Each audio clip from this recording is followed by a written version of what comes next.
Apie tą karinę zoną. DAE, ar kaip reiktų tarti teisingai. DIE, DAE 3. Ilgoji E. DAE ilgoji E3.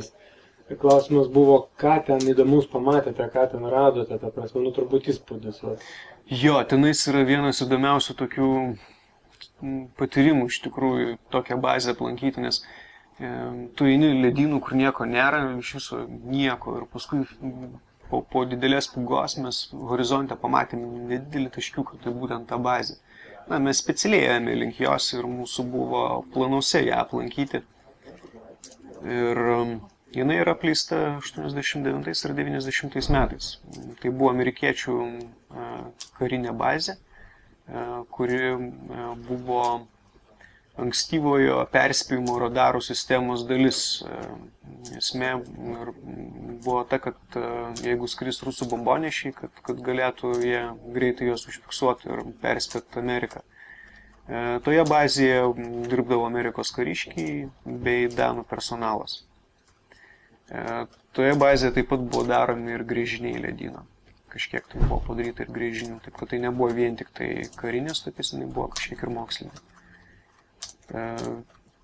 Apie ją galima pasakoti daug ir ilgai. Tai yra didžiulis monstrinis objektas, stovintis vidury niekur, labai keistos formos, su didžiuliu baltu kupolu viršuje, kuriame po to balto kupolo yra paslėptas taip, gero autobuso dydžio radaras. Ir tos stoties viduje yra viskas daugelį kambarių palikta būtent taip, kaip paskutiniai žmonės iš ten išsikraustė paliko. Tai nepaklota lova, kažkur padėta peleninė, nesurūkyta cigaretė, šalia tuščias pakelis, biblioteka, išmėtytos knygos, virtuvėje guli kažkoks puodas, nebaigto valgyti kažkokią maisto. Vienas užpustytų patalpų turbūt? Jo, tos vietos, kur buvo atviros, atidarytos, tai tenais yra pripustyta daug sniego. Ir tas irgi yra įdomu, nes tas sniegas viduje yra apšalęs ant sienų, pavyzdžiui, ant mechanizmų. Ir taip, atrodo, kad, nežinau, kaip kažkokio fantastinio filmo, kaip būna, kai žmonės ateina į kažkokią apleistą vietą, kur atsitiko kažkokią nelaimę. Tai iš tikrųjų pirmasias valandas mus labai slėgė visą tą aplinką.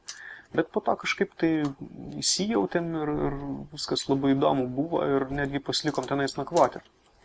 Nakvojame buvusioje valgykloje, nes ten daugiausiai langų ir daugiausiai šviesos. Ten aišku jokios elektros nėra, jokio vandens nėra, pastovi minus 20 laipsnių temperatūra ten kaip šaldytuvas. Ir viskas yra išsilaikę tenais. Daugybė paliktų maisto produktų. Kava, kakava, ryžiai, uogienės, medus. Na, išdrįsome valgyti tik tai medų, nes medus negenda. Taip, kad buvo visai įdomu paragauti prieš 30, praktiškai metų palikto medaus.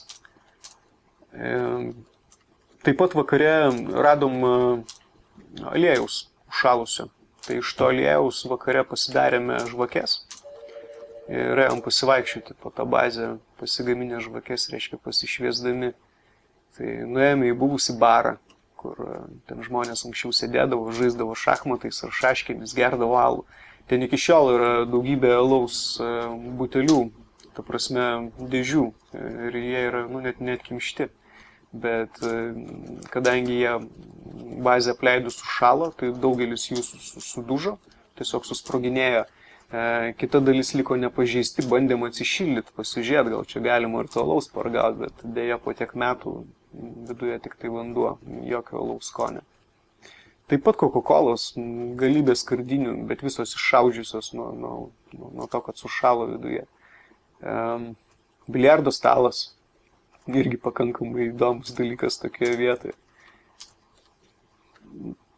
Ten akis paganyti yra tikrai kur ir netgi kartais įeini į kokį nors kabinetą, atsisėdi už rašomojo stalo, atsidarai stalčių, išsitraukia kažkokias tai bylas. Aišku, ten nieko nesupranti, bet vien pats tas faktas, kad čia viskas dar vis guli, tai prasme, visa dokumentacija, dar kažkas tai.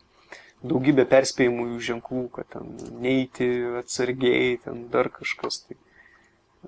Ir žinoma, tos elektronikos labai daug yra palikta įvairiausios, kuri yra labai keista ir aš nelabai ką suprantu joje, bet bet ten didžiulės spintos, visokiausių kažkokių tai indikatorių, mygtukų ten ir taip toliau.